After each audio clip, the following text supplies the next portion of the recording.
हमारे घर के हालात कुछ अच्छे नहीं थे। मैं एक गरीब परिवार से थी, लेकिन भगवान ने हमें सिर्फ़ एक ही दौलत दी हुई थी, वह थी हुस्न की दौलत। मैं बहुत सुंदर थी और मेरी बहन भी। एक दिन मैं अपने पापा के साथ शादी में गई, जहाँ पर हमें पापा के दोस्त मिले। उन्हें हमें मिलने के बाद हमें पता चला कि वह बहुत ही अमीर आदमी हैं और लाखों का कारोबार करते हैं। उनका काफ़ी बड़ा बिजनेस है। अंकल ने मुझे देखते ही अपने बेटे के लिए पसंद कर लिया और जब यह बात मेरे पापा को कही तो मेरे पापा खुश हो गए कि उनकी बेटी एक अमीर ख़ानदान में जाएगी। कुछ दिन बाद ही मेरी शादी हो गई और मैं एक अमीर घर की बहू बन गई। मेरी एक छोटी नंद थी, अब उसकी शादी होने वाली थी। उसकी शादी में मेरी छोटी बहन भी आई थी। नंद की शादी के वक्त मेरे ससुर ने कहा कि अपनी छोटी बहन को एक रात के लिए मेरे कमरे में भेज दो, उसे भी गिफ्ट दूंगा। मैंने अपनी बहन को बहाने से बुलाया और अपने ससुर के कमरे में रात को छोड़ आई, मगर जब मैं सुबह अपनी बहन के पास गई तो मेरे सर पे आसमान ही टूट पड़ा। मेरे पैरों तले से ज़मीन ही निकल गई। उसके साथ मेरे ससुर ने मेरे पति एक बहुत अच्छे घराने से थे और मेरे ससुर जयपाल गांव के एक प्रधान रह चुके थे। मैं जब शादी होकर इस घर में आई थी तो मेरे लिए मेरी ससुराल बहुत अलग थी। मेरे हमेशा अपनी मम्मी पापा और दादा दादी को हमेशा धीमी आवाज़ में बात करते हुए सुना था और हम बच्चों से भी बहुत प्यार से बात करते थे। पर मेरे ससुर को ज़ोरदार आवाज़ सुनकर मेरा दिल तो काफ़ी नहीं लगा था, लेकिन मैं कुछ ही दिन मैं समझ गई थी कि यह नॉर्मल बात है भी है। इसी तरह से बात करते हैं, ऐसे लगता है जैसे डांट रहे हैं।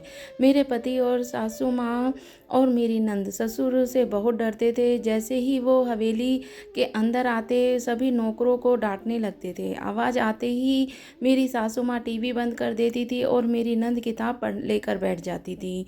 ऐसा सन्नाटा छा जाता, आवाज़ तक नहीं आती थी। पहले तो मैं अपने ससुर के सामने घबराई सी रहती थी।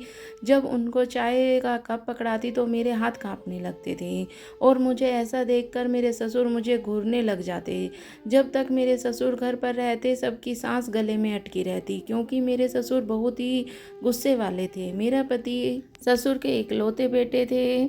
इस घर में सबसे गलत बात यह थी, मुझे लगती थी कि ख़ानदान में कोई भी किसी की शादी कर लेते। ये बात मुझे शादी से पहले ही पता थी, इसीलिए मैं कुछ बोल भी नहीं सकती थी। पर इस बात पे मेरी खुशनसीबी थी कि मैं अपने आप में ही बहुत सुंदर थी और मेरे पति शादी से पहले ही रात ही को ही मेरे दीवाने हो गए थे। और जब शादी की पहली रात मेरे पति ने मुझसे मेरी ख्वाहिश पूछी तो मैंने यही कहा कि मेरे सर पर बस आप कभी दूसरी सौतन मत लेके आना। और मेरे पति ने मुस्कुराते हुए मुझसे वादा किया कि वह ऐसा कभी नहीं होगा। इसीलिए मैं फ़िक्रमंद नहीं थी कि वो कभी किसी दूसरी को नहीं शादी करके लाएंगे। मेरे पति गांव के प्रधान के इकलौते बेटे थे, इसीलिए उनका बहुत बड़े बड़े लोगों में उठना बैठना होता था। लेकिन मैं उनसे बिल्कुल अलग थी, क्योंकि मैं एक गरीब घर से थी और मैं उस गांव की भी नहीं थी। मैं तो वहाँ अपनी सहेली की शादी में आई थी और वहीं मेरे ससुर की नज़र में पहली बार में मुझ पर पड़ी थी और मेरे पापा से तुरंत ही मेरे रिश्ते के लिए बात कर ली थी। मेरे मम्मी पापा तो ये सोचकर बहुत हैरान थे कि इतने बड़े आदमी होकर भी घर में बेटी को अपने घर की बहू बनाना चाहते हैं। लेकिन कुछ भी हो, मेरे पापा ने हाँ कर दी थी और मना करने की कोई वजह नहीं थी, क्योंकि मेरे ससुर ने मुझे बिना दहेज के मांगा था और मेरे पापा को कुछ ज़मीन भी दी थी।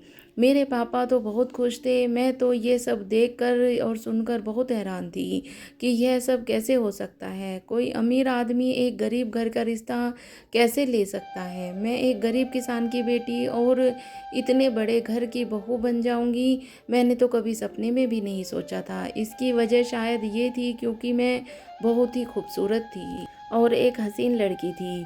मेरी शादी बड़ी ही धूमधाम से हुई थी। ये बात तो मेरे लिए यकीन करने लायक ही नहीं थी, क्योंकि आज तक आसपास के गांव में ऐसा कभी नहीं हुआ था। जो मेरे आसपास के गांव में या हमारे गांव के बड़े आदमी जमींदार होते थे, वो सिर्फ हम जैसे गरीब लड़कियों को अपनी हवस का शिकार ही बनाते थे। शादी तो कोई भी नहीं करता था, अगर कोई मजबूरी में शादी कर ली लेता तो वो हम जैसी लड़कियों को एक नौकरानी की ही अहमियत में ही रखते थे। लेकिन मुझे तो एक बहू का दर्जा और एक बहुत ही इज्जत दी गई थी, लेकिन मैं इस बात के लिए बहुत परेशान थी। कितना भी सोच लूँ पर मुझे कोई जवाब नहीं मिलता था। इसीलिए मैंने अपनी खुशकिस्मती समझकर दिल से स्वीकार कर लिया था। मैंने सोचा दुनिया में अच्छे लोग भी होते हैं, इस दुनिया का हर बड़ा इंसान बुरा नहीं होता।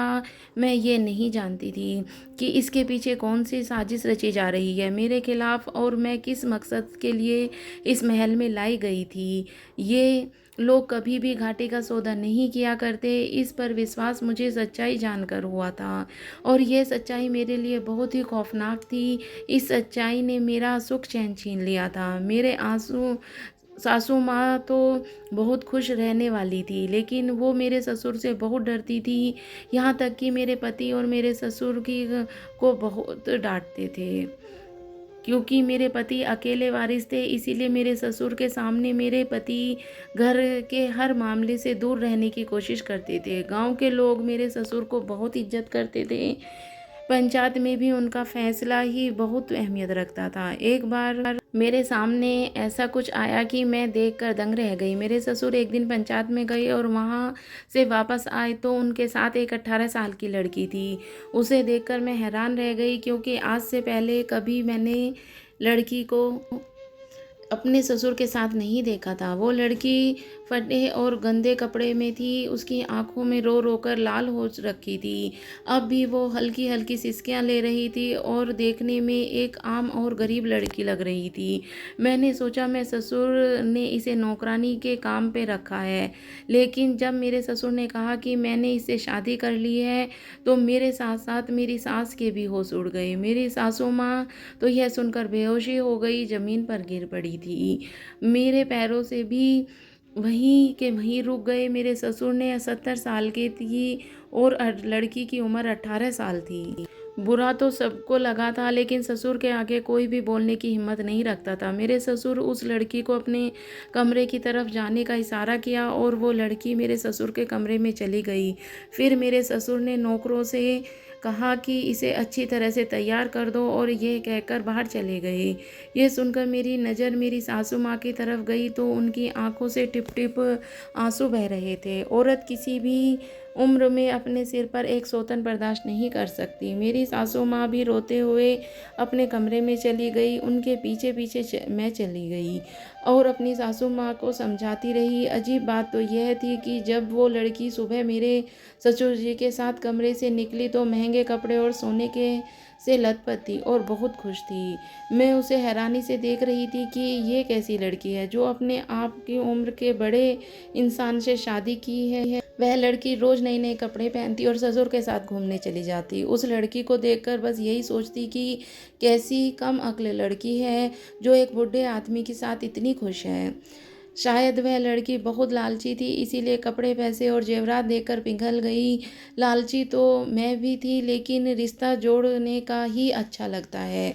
लेकिन मैं नहीं जानती थी कि मैं भी एक दिन इस जाल में फंस कर रह जाऊंगी। एक दिन मैं उस लड़की के कमरे में चली गई। वो तैयार हो रही थी और मुझे देखकर नमस्ते कहने लगी। मैंने उससे कहा, अब तो तुम बहुत खुश नज़र आ रही हो। अब इस घर में आई थी तो बहुत परेशान लग रही थी। तो उसने कहा, क्योंकि मुझे लगा था कि मैं पापा का कर्ज अपना सब कुछ देकर चुकता करोगी, लेकिन यह बाबा जी तो बहुत अच्छे हैं। इतने अच्छे हैं कि रोज़ नए नए कपड़े ला कर देते हैं और पैसे देते हैं, नई नई ज्वेलरी ला कर देते हैं और बदले में कुछ नहीं मांगते, और अच्छी अच्छी बातें भी करते हैं। मुझे तो आज तक उन्होंने छुआ भी नहीं। ये बात तो मेरे लिए आश्चर्यचकित थी। ये बात मैं मानने के लिए तैयार ही नहीं थी कि मेरे ससुर उस लड़की को शादी करने के बाद कोई गलत रिश्ता नहीं बनाया। और मेरे ससुर ने कहा कि इस लड़की के बाप के साथ कोई भी गलत बर्ताव न करे। यह बात तो वो हंसने लगी और कहने लगी, बाबा जी की उम्र भी तो देखो, 65 के साल से ऊपर है, हो सकता है कि इस लायक हो ही ना। कि यह कहकर वह लड़की तैयार होने चली गई। लड़की देखने में 18 साल की थी, लेकिन बातों में बहुत ही ज़्यादा चालाक थी। कैसे उसने मेरे गुस्सैल और अकड़ू ससुर को अपने हाथों में ले लिया था। अब मेरे दिमाग में एक और बात घूम रही थी कि अगर मेरे ससुर इस काबिल नहीं है तो लड़की कब तक अपने जज्बात पर काबू रखेगी। पति का साथ तो हर औरत चाहती है। और मेरे दिमाग में आने वाले दूसरे सवाल ये तो मेरे होश ही उड़ा दिए। ये दूसरा सवाल था कि इस हवेली में मेरे ससुर के अलावा दूसरा आदमी मेरे पति करण ही था। कहीं ये लड़की मेरे पति पे डोरे न डालने लगे और मेरे पति के साथ यह सोचकर मेरी जान निकल दी। अब जब बाप इस उम्र में यह कदम उठा सकता है तो मेरे पति करण क्यों नहीं कर सकते। अब मैं अपने पति पर शक्ति पर नज़र रखने लगी थी। एक दिन जब मेरे देर रात आँख खुली तो मेरे पति अपनी जगह पर नहीं थे, बल्कि पूरे कमरे में नहीं थे। मैं जल्दी से उठी और तेज कदमों के साथ बाहर निकल गई। मुझे धीमी धीमी बातों की आवाज़ आ रही थी मेरे ससुर के कमरे में। मैंने सोचा वह लोग अब तक जाग रहे हैं, लेकिन दूसरा ख्याल जब मेरे दिमाग से गुजरा तो मेरे दिल ने ही धड़कना छोड़ दिया था। हो सकता है कि लड़की मेरे ससुर को नींद की गोली खिलाकर सोला देती हो और खुद मेरे पति के साथ वक्त बिताती हो। इस बात से तो मेरे होश ही उड़ा दिए। मैं तेज तेज कदम रखकर अपने ससुर के कमरे के पास पहुंची। उस कमरे में एक ही खिड़की थी। मैंने उस खिड़की को खोलने की कोशिश की, ये खुल जाए और मैं देख सकूं कि लड़की किससे बात करने में इतनी व्यस्त थी। जैसे ही मैंने हल्की सी खिड़की खोली तो किसी ने पीछे से मेरा हाथ पकड़कर खींच लिया। मैंने तो डर के मारे कदम ही लड़खड़ा गए और जैसे ही मैं पीछे मुड़कर देखा तो करण मुझे गुस्से से देख रहे थे। और यह क्या, इतनी रात को टाइम पापा के जी के कमरे में झांक रही हो। वो तो मुझे बहुत गुस्से से पूछ रहे थे, पर मैं उन्हें क्या जवाब देती कि मैं आपको ही देखने गई थी। उन्हें यह सच बताना नहीं चाहती थी और कोई झूठा बहाना मुझे समझ नहीं आ रहा था, इसीलिए चुप रही। और करण को मुझे अच्छी खासी बातें सुना दी। मैं चुप थी क्योंकि मेरी हरकत ही कुछ ऐसी थी कि मुझे नहीं लगता कि उसमें मेरी कोई इतनी बड़ी गलती थी। हर औरत अपने पति पे शक ज़रूर करती है और मेरे ससुर जब इस काम को कर सकते हैं तो करण तो अभी जवान है। फिर कुछ दिन बाद जो कुछ हमारे घर में हुआ उसे देखकर तो हम दंग ही रह गए, क्योंकि मेरे ससुर जी 15 दिन बाद ही उस लड़के को तलाक दे दिया और बदले में उसे बहुत ज्वेलरी और कुछ नकद पैसे भी दिए। उस लड़के को देखकर ये नहीं लग रहा था कि उसे इस बात का जरा भी दुख है, बल्कि उल्टा वो बहुत खुश थी हो रही थी। और मुझे उसे देखकर बिल्कुल हैरत नहीं हुई, क्योंकि कोई भी लड़की बिना प्यार के बूढ़े आदमी के सिर्फ पैसों के लिए ही शादी कर सकती है, या फिर मजबूरी में। उस लड़की को तो अच्छे खासे पैसे मिल रहे थे, उसे और क्या चाहिए था। उसकी इज्जत भी सलामत थी। दूसरा झटका मुझे तब लगा जब मेरे ससुर ने 15 दिन गुजरने के बाद ही दूसरी लड़की से शादी कर घर ले आए। वो भी कम उम्र थी और 22 साल की होगी। वो भी पैसे की कमी से ही आई थी। उसके साथ भी मेरे ससुर ने वैसा ही रवैया रखा, उसे भी छुआ तक नहीं और उस पर भी बिना सोचे पैसे खर्च कर रहे थे। हर चीज़ें के मालिक मेरे ससुर थे, इसीलिए मेरे पति को सिर्फ खर्च के लायक ही पैसे मिलते थे। मैं हवेली की बहू होने के बावजूद भी एक अच्छी ज़िंदगी नहीं गुजर पा रही थी। मुझसे अच्छी ज़िंदगी तो वो लड़कियों जी कर चली जाती थी। मुझे तो अब दुख होने लगा था कि मेरे ससुर इस उम्र में आकर सठिया गया है, जो बच्चों को देने के बजाय अपने पैसे उन लड़कियों पर लुटा रहा है। उन लड़कियों को भी तलाक दे चुके थे, उसे भी खूब जेवर और पैसा देकर भेज दिया। मेरे पति भी यह सब देख रहा था और कि मेरे ससुर 1 महीने में लाखों रुपए बर्बाद कर चुके थे। इसीलिए ससुर ने जब तीसरी बार भी यही हरकत की तो मेरे पति बोल उठे कि आप क्यों इस तरह अपना पैसा बर्बाद कर रहे हैं। मेरे ससुर कहने लगे, यह सब मैंने कमाया है, इसीलिए तुम मुझसे सवाल करने का हक नहीं रखते। मैं जो चाहे करूं। यह कहकर वो अपनी तीसरी बीवी को भी कमरे में ले गए और मेरे पति को खर्चा देने और कम कर दिया। सब कुछ मेरे ससुर के अकाउंट में था। तभी तक सभी जायदाद मेरे ससुर के नाम थी, इसीलिए मेरे पति गुस्सा होकर भी चुप रह गए थे। जब गर्मियाँ शुरू हो गई तो मेरे पति ने मेरे लिए कुछ कपड़े लाने को कहा, तो उन्होंने कहा, पिताजी ने अभी तक मुझे पैसे नहीं दिए हैं, तुम खुद उनसे मांग लो। मैंने सोचा था नहीं, गुस्सा ही न कर दे कहीं। लेकिन जब मैंने अपने ससुर से कहा तो उन्होंने मुझे 50,000 दिए और कहने लगे कि जो भी चाहिए वो मांग लेना। मैं तो बहुत खुश हो गई। मेरे ससुर ने मुझ पर मेहरबान हो गए थे। मुझे तो यकीन ही नहीं आ रहा था कि अब तो मेरे ससुर मुझ पर आए दिन मेहरबान हो रहे थे। कभी पैसे दे देते तो कभी सोने की चैन मुझे पकड़ा देते। और जिस माहौल से मैं आई थी वह हमेशा तंगी ही देखी थी, इसीलिए मुझे यह सब बहुत अच्छा लग रहा था। लेकिन मैं नहीं जानती थी कि यह सब मेहरबानियों की कीमत औरत किस तरीके से चुकाती है। मैंने वो सोने की चैन अपने गले में पहन ली और बहुत खुश थी। रात को जब मेरे पति आए तो मैंने उन्हें चैन दिखाई जो मुझे ससुर जी ने दी थी। मेरे पति यह देखकर कुछ परेशान हो गए। मुझसे कहने लगे, पापा से दूर रहा करो, आइंदा अकेली उनके कमरे में मत जाना। मुझे अपने पति की बात कुछ अजीब सी लगी कि वो उनके पिता हैं और मेरे ससुर हैं। ससुर तो बाप की जगह होता है, तो ऐसा सोच भी कैसे सकते हैं। लेकिन जिस तरह से अजीब तरीके से मेरे पति ने मुझसे कहा था, मैं चुप रह गई। मेरे ससुर आजकल बहुत खुश थे। मुझे लगा कि शायद अब वो चौथी शादी करके कोई लड़की लाने वाले हैं। अब मैं इस बात को इतने सोच भी नहीं पाई थी कि मेरे घर में फ़ोन आने लगा। मेरी छोटी बहन का एक जगह रिश्ता आया था। मेरी माँ मुझे बुला रही थी। मैं अपने पति के साथ मायके पहुंच गई।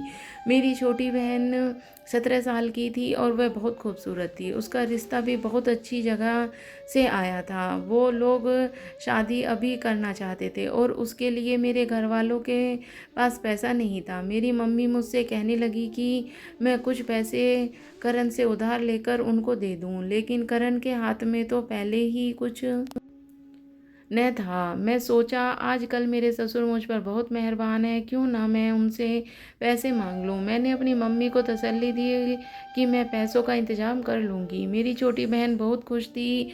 अब मैं हवेली वापस आ गई और आकर पता चला कि ननंद की भी शादी पक्की हो गई है। सासू माँ भी बीमार रहने लगी थी, इसीलिए मैं ज़्यादा टाइम सासू माँ के साथ बिताती थी। मेरी सासू माँ को दवाई दी और सुला दिया। आजकल मेरे ससुर घर पर ही होते थे, इसीलिए मैंने सोचा आज करण भी घर पर नहीं है, यह टाइम सही है ससुर जी से पैसे मांगने के लिए। मैंने ससुर जी के कमरे में गई तो अंदर से आवाज़ आई, कौन है। मैंने कहा, पापा जी मैं हूँ। वो कहने लगे, आ जाओ अंदर। मैं अंदर गई तो ससुर जी टेबल पर लाखों रुपये निकाल कर हिसाब कर रहे थे। इतना पैसा देखकर मेरी तो आंखें खुली की खुली रह गई। मैंने सोचा, जितना पैसा मेरे ससुर के पास है, अगर इससे 2-4 लाख मेरी बहन को दे देंगे तो इन्हें क्या फ़र्क पड़ेगा। मैं उनके सामने बैठ गई और मेरी नज़र उनके उन पैसों से हट ही नहीं रही थी। वे मुझसे पूछने लगे कि क्या काम है। मैं नम आंखों से बताने लगी कि मेरी बहन का रिश्ता पैसों की वजह से रुका हुआ है। अगर आप 7 लाख दे दें तो उसकी शादी हो जाएगी। मेरी नज़र बार बार पैसों पर जा रही थी। कमरे का दरवाज़ा खुला हुआ था। मेरे ससुर ने कहा, मैं थोड़ी मदद तो कर दूंगा, लेकिन मेरे कुछ नियम हैं। अगर तुम अपनी छोटी बहन की शादी मुझसे करा दो तो मैं उसे अच्छे खासे पैसे दे दूंगा।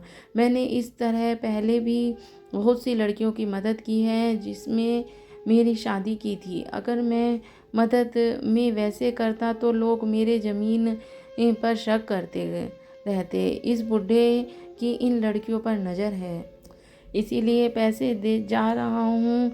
न जाने पैसे के चक्कर में इसके साथ कब क्या गलत काम कर देगा। इसीलिए मैंने उन्हें खूब खिलाया पिलाया और बहुत सारे पैसे और ज्वेलरी देकर आज़ाद कर दिया। अब उनके पास इतना पैसा है कि वह कहीं भी शादी कर सकती हैं और अपनी ज़िंदगी अच्छी तरह से गुजार सकती हैं। तुम अपनी बहन से शादी मुझसे करा दो, मैं उसे भी बहुत से पैसे दूंगा। यह सुनकर मैं सोच में पड़ गई कि बस 15 दिन की बात है। वैसे भी मेरा ससुर इस उम्र में पहुंच गया है कि रिश्ता निभाने लायक नहीं था। ये बात तो मैं उन लड़कियों से जान चुकी थी, जिस तरह से उन लड़कियों पर पैसा लुटाया था मैं उन्हें देख चुकी थी। मैं उनके कमरे में बाहर निकल आई और कमरे में बैठकर सोचने लगी। मैंने जब यह बात अपनी मम्मी को फ़ोन पर बताई तो वह चुप हो गई। कहने लगी, तेरी बहन अभी 16 की ही है। हमसे वो रिश्ता इसलिए पसंद किया था क्योंकि लड़का 18 का है। उन दोनों की जोड़ी अच्छी है। तुम्हारी शादी भी करण के लिए इसीलिए की थी क्योंकि वह तेरे जोड़ का था। तेरा ससुर तो तेरी बहन का रिश्ता कैसे हो सकता है? मैंने कहा, मम्मी, अंजू को कौन सी सारी उम्र मेरे ससुर के साथ रहना है? उसने अपनी 4 बीवियों को छुआ तक नहीं है। वो इस लायक ही नहीं है कि मेरी मम्मी चुप हो गई और कहने लगी, अच्छा, सोच कर बताऊंगी। कुछ दिन बाद मेरी छोटी बहन का फ़ोन आया और बोली, मेरे साथ ये सब नहीं चलेगा, मुझे आपके ससुर से शादी नहीं करनी। अंजू ने गुस्से से फ़ोन काट दिया। लेकिन मैंने फिर उन दिनों दोनों को बहुत समझाया कि अगर मान जाएं तो उन्हें अच्छे खासे पैसे मिल जाएंगे। लेकिन मेरी बहन अंजू नहीं मान रही थी। मेरा दिल नहीं मानता। आपका ससुर देखने में हट्टा कट्टा है, उसकी नज़र भी ठीक नहीं है। मैंने कहा, मैंने 4 लड़कियों से पूछा है, वो तुम्हें छुएगा भी नहीं। अच्छा है, तुम्हारा फिर अच्छी जगह रिश्ता हो जाएगा, जो सिर्फ पैसों की वजह से रुका हुआ है। मैंने अंजू से कहा कि मुझ पर विश्वास करे, उसकी इज्जत पर कोई आँच नहीं आएगी। फिर उसने मेरी बात मान ली और ये बात जब मैंने अपने ससुर को बताई कि वे मेरे घर वाले और मेरी बहन की इस के लिए तैयार है, तो मेरे ससुर की खुशी का ठिकाना नहीं रहा। पहली बार उन्होंने अपनी बातों पर कलर भी कराया और दाढ़ी मूछें भी कटवा ली। करण तो 2 दिन के लिए बाहर गए हुए थे। अगर उन्हें यह सब खबर मिलती तो वह मना ही करते। मुझे इस बात का पूरा विश्वास था कि मेरी बहन को अपने साथ लेकर हवेली आ गई और सबको बोल दिया कि ननंद की शादी की वजह से यहाँ आई है, थोड़ा काम में हाथ बढ़ जाएगा। मैंने सोचा, करण भी ऐसे ही नहीं है, क्यों न इस बात का फ़ायदा उठाया जाए। और मैंने अपनी मम्मी पापा को बुलाकर अपने ससुर अपनी बहन की शादी करा दी। अंजू तो मानो जैसे एकदम ही मुरझा गई थी, लेकिन मैंने उसको नज़रअंदाज किया। मेरे ससुर को इस तरह खुश थे कि न जाने उन्हें कौन सा खजाना मिल गया हो। पहली बार मुझे अपनी बहन के ससुर के कमरे में बैठे वे देखकर मेरे दिल में बेचैनी हो रही थी। मैंने अपने दिल को इस तरह समझा लिया कि मेरे ससुर इस लायक ही नहीं है। मेरे ससुर सासू माँ भी मेरे इस काम से बिल्कुल खुश नहीं थी। वो मुझसे नाराज़ हो गई थी और जब ये बात करण को पता चली तो वो बहुत ज़्यादा नाराज़ हो गए थे। उन्होंने मुझसे बात करना भी बंद कर दिया था। सुबह जब मेरे ससुर में कमरे से बाहर निकले तो बहुत खुश थे। इतना खुश देखकर मैं हैरान रह गई थी। उनके बाहर आते ही मैं जल्दी से ससुर के कमरे में गई तो बहन के बुरी तरह से रो रही थी और डहरी समरी सी एक कोने में बैठी थी। उसकी ऐसी हालत देखकर मेरा तो दिल ही बैठ गया। मेरे तो पैरों तले से ज़मीन ही निकल गई। मेरे शरीर पर नाखूनों के निशान देखकर ऐसा लग रहा था जैसे किसी ने बड़ी ही बेरहमी से घसोटा हो। मुझे देखते ही मेरे गले से लगकर फुट फुट कर रोने लगी और कहने लगी, दीदी, तुमने मेरे साथ सही नहीं किया। तुमने मुझसे इतना झूठ बोला। तुम्हारे ससुर ने तो मेरे साथ ज़बरदस्ती की है। वो इंसान नहीं, एक भूखा भेड़िया है जो इंसान के रूप में शैतान है। और वो कहने लगी कि आपके ससुर ने ये सब ड्रामा रचाया था। उसकी नज़र शुरू से ही मेरे ऊपर थी। उसको पता था कि मम्मी पापा उसके साथ मेरी शादी नहीं कराएंगे और उसने इस काम के लिए बहुत सारे अपने नौकर भी भेजे थे, पर वो नाकाम रहे। और फिर इसीलिए उसने अपने बेटे की शादी आपकी कराई और जानबूझकर उन लड़कियों से शादी की और उन्हें झूठ बुलवाया कि वो आपसे कहें कि वह ससुर इस लायक नहीं है, ताकि वो आपसे जब बात करे तो आप पैसों के लालच में मान जाएं। अब वह मुझे तलाक भी नहीं देगा। यह सब मुझे उसी ने बताया। मेरी ज़िंदगी आपने बर्बाद की है, मैं आपको कभी माफ़ नहीं करूँगी। दीदी, अंजू मुझे बद्दुआ दिए जा रही थी और मैं उसके सामने चुपचाप खड़ी सुन रही थी और उससे माफ़ी मांग रही थी। अब इस माफ़ी का क्या फ़ायदा? मैंने अपने ही हाथों अपनी बहन की ज़िंदगी बर्बाद कर दी और मैं अब उसे बचाना चाहती थी। फिर मैंने अपने ससुर के खिलाफ़ पुलिस में रिपोर्ट की और उन लड़कियों को भी पकड़वाया जिन्होंने मुझे इतना बड़ा झूठ कहा था। इसके लिए मेरे ससुर को सज़ा हो गई और मेरी बहन को भी मैंने तलाक दिला दिया। अब मेरी अपनी बहन की शादी कर दी और अब हम सब अपनी ज़िंदगी खुश हैं और मेरी सासू माँ भी ठीक हो गई हैं। तो दोस्तों, लालच बुरी बला है, कभी भी अपनी लालच में आकर ऐसी लाइफ बर्बाद नहीं करनी चाहिए।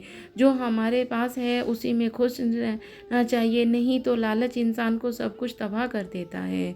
अगर मैं पैसों का लालच न करती तो मेरी बहन की ज़िंदगी बर्बाद न होती। आपका पूरी कहानी सुनने के लिए बहुत बहुत धन्यवाद। अगर आपको ये कहानी पसंद आई हो तो मुझे कमेंट करके ज़रूर बताना। क्या लालच अच्छी चीज़ है, ये भी मुझे ज़रूर बताना। आपका पूरी कहानी सुनने के लिए बहुत बहुत धन्यवाद।